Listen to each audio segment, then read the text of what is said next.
लेकिन उद्धव ठाकरे ने एक तरह से तमाचा मार दिया चुनाव आयोग के ऊपर।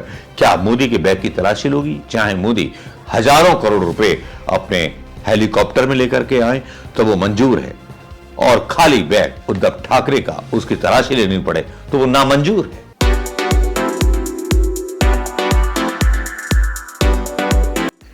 दोस्तों नमस्कार, मैं मनोज कुमार शर्मा, आजाद हिंद आवाज न्यूज के लिए आपके बीच में। सलाम वालेकुम, सत श्री अकाल, जय श्री राम। जी हां, जय श्री राम के बिना आजकल कोई कहानी शुरू नहीं होती ना खत्म होती है, लेकिन जय श्री राम से केवल राजनीति शुरू होती है, लेकिन हिंदू लोगों को, मतलब हिंदू बेरोजगार युवाओं को रोजगार नहीं मिलता। लेकिन यहां राजनीति में खबर कुछ ऐसी आड़ी टेढ़ी होती है कि जो खबरें बताती हैं कि प्रधानमंत्री के इशारे पर चुनाव आयोग किस तरह से चल रहा है। जिस चुनाव आयोग के खिलाफ शिकायत पर सुप्रीम कोर्ट के डीवाई चंद्रचूड़ पलटी मार जाते हैं और सीधे सीधे चुनाव आयोग को क्लीन चिट दे देते हैं, वही चुनाव आयोग को इस्तेमाल किया जाता है मोदी सरकार के द्वारा और विपक्षी नेताओं के हेलीकॉप्टरों की तलाशी ली जाती है। जी हां, आज यही हुआ।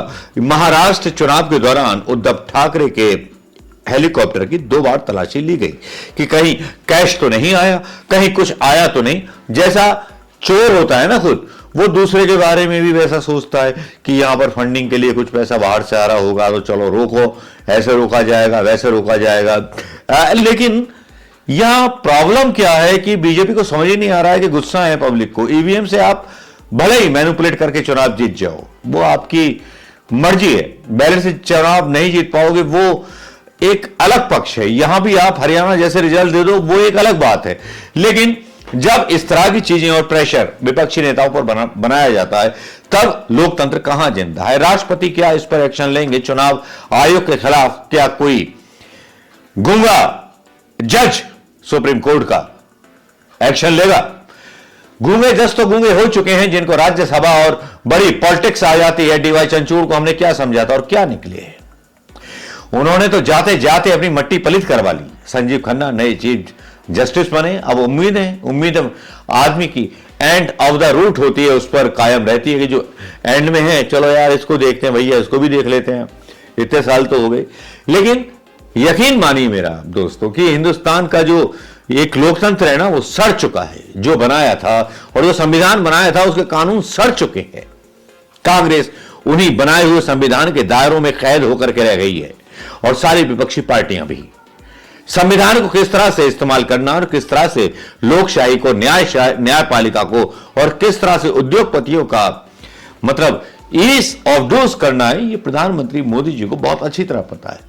इसीलिए उद्धव ठाकरे के हेलीकॉप्टर की तलाशी 2 बार होती है, बड़ी झड़प होती है। यहां उद्धव ठाकरे बोलते हैं, भाई सुन, क्या प्रधानमंत्री मोदी की तलाशी लेगा तू हेलीकॉप्टर की? इलेक्शन आयोग के पास कोई जवाब नहीं होता। ये खबर आज बहुत चर्चा का विषय है, सोशल मीडिया पर भी और आम लोगों के बीच भी चर्चा का विषय है कि क्या प्रधानमंत्री मोदी अपने हेलीकॉप्टर से हजारों करोड़ रुपए और अमित शाह अपने हेलीकॉप्टर से हजारों करोड़ रुपए इधर के उधर करते हैं लोगों को खरीदने के लिए। उस पर तो कोई ईडी, आईडी, सीबीआई या चुनाव आयोग रेड नहीं डालता। यहां कुछ ऐसा ही हुआ। खबर चलिए पढ़ के बताते हैं, बड़ी मस्त खबर है। यहां पर महाराष्ट्र के पूर्व मुख्यमंत्री और शिवसेना यूबीटी सुप्रीमो उद्धव ठाकरे के हेलीकॉप्टर की 24 घंटे में दूसरी बार चेकिंग हुई। उद्धव मंगलवार को उस्मानाबाद के औसा सीट पर प्रचार करने आए थे। इस दौरान चुनाव आयोग ने उनके हेलीकॉप्टर पर छापा मारा, चेकिंग की। इससे पहले 11 नवंबर को यवतमाल की बनी एयरपोर्ट पर उनके बैग की जांच की गई थी। उद्धव ठाकरे चुनाव आयोग की कार्रवाई पर उद्धव ठाकरे नाराज हो गए। उन्होंने मंगलवार को कहा, पिछली बार जब पीएम मोदी के हेलीकॉप्टर की तलाशी ली गई थी, तब ओडिशा में एक अधिकारी को निलंबित कर दिया गया था। तलाशी लेने पर आपने मेरे बैग की जांच की, कोई बात नहीं, लेकिन मोदी और शाह के बैग की भी जांच होनी चाहिए। उद्धव के अधिकारियों के बैग चेक करने का वीडियो बनाया और सोशल मीडिया पर शेयर कर दिया। मेरा बैग चेक कर लीजिए, चाहे तो मेरे यूरिन पॉट को भी चेक कर लीजिए, जहां मैं पेशाब करता हूं। लेकिन अब मुझे मोदी के बैग चेक करते हुए आप लोग वीडियो भेजिएगा जरूर। आप अपनी पूंछ मत झुका देना। ये वीडियो मैं रिलीज कर रहा हूं, ये उद्धव ठाकरे का स्टाइल है। शिवसेना का वो शेर और उसका बेटा तो टाइगर निकलेगा ही। तब उद्धव के आरोप पर चुनाव आयोग ने कहा 2024 के लोकसभा चुनाव के दौरान सत्ताधारी दल के प्रमुख नेताओं, जेपी नड्डा का नाम लेते हैं, उनकी सफाई देते हैं, नड्डा वड्डा क्या करेंगे, जो असली खेल करते हैं केंद्रीय मंत्री अमित शाह करते हैं और जानबूझ के तलाशी लिबाते हैं। इतना तो हिंदुस्तान की पब्लिक जानती है चुनाव आयोग साहब कि क्या खेला होता है। जानबूझ के तलाशी ली जाती है कि जिससे कि विपक्षी दलों की हेलीकॉप्टर की जांच की जा सके। वहां अगर होगा भी, अरे मत देख कुछ नहीं मिला, यह बोला जाएगा।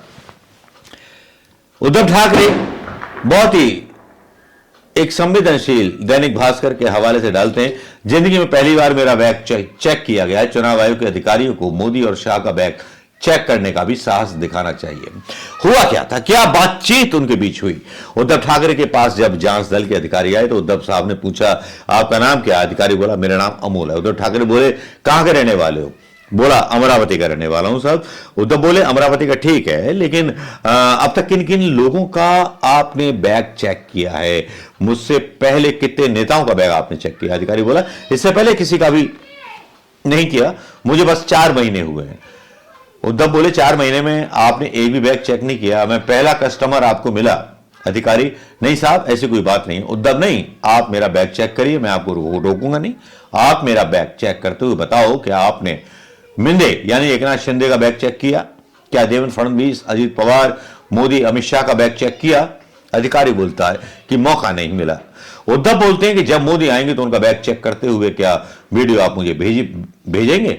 वहां आप अपनी पूंछ मत झुका देना और मेरा यूरिन पॉट भी चेक कर लीजिए और फ्यूल की टंकी भी चेक कर लीजिए।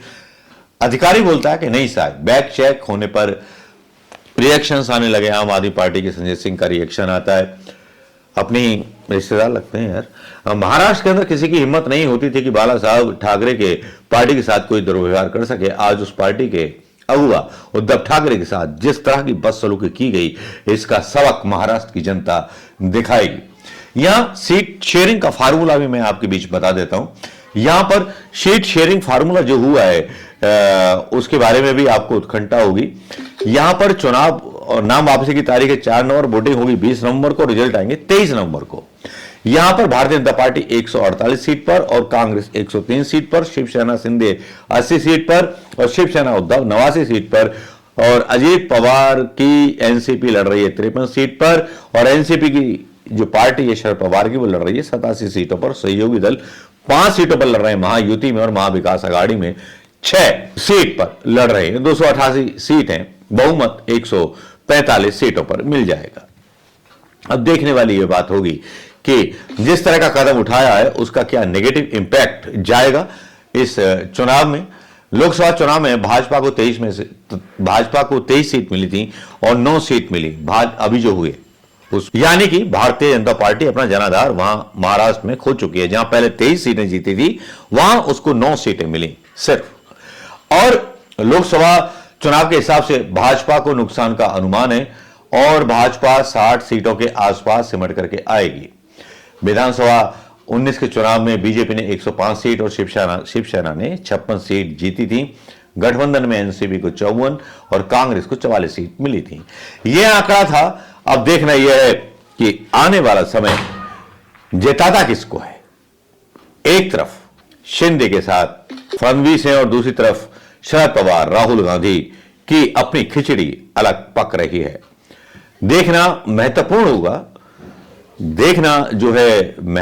होगा कि कौन जो है इस चुनाव में बाजी मारेगा। मोदी जी अपने हिसाब से और चुनाव आयोग अपने हिसाब से काम कर रहे हैं। 5 साल 3 मुख्यमंत्री और 3 अलग अलग सरकारें बन चुकी हैं। अब तक महाराष्ट्र का यह दुर्भाग्य रहा है, लेकिन जिस तरह से उद्धव ठाकरे ने अधिकारी की उतारी वो वाकई में देखने लायक। दोस्तों नमस्कार, जय हिंद। क्या इसी तरह से चुनाव आयोग एक तरफा कार्रवाई करता रहेगा? क्या एक तरफा कार्रवाई इन चुनावों में इसी तरह से होती रहेगी या ईवीएम का चमत्कार हमेशा हर चुनाव में होता रहेगा? यही देखना है दोस्तों। लेकिन उद्धव ठाकरे ने एक तरह से तमाचा मार दिया चुनाव आयोग के ऊपर। क्या मोदी के बैग की तलाशी लोगी? चाहे मोदी हजारों करोड़ रुपए अपने हेलीकॉप्टर में लेकर के आए तो वो मंजूर है, और खाली बैग उद्धव ठाकरे का उसकी तलाशी लेनी पड़े तो वो नामंजूर है। वाह, कमाल हो गया। जय हिंद दोस्तों, वीडियो शेयर करना मत भूलिएगा।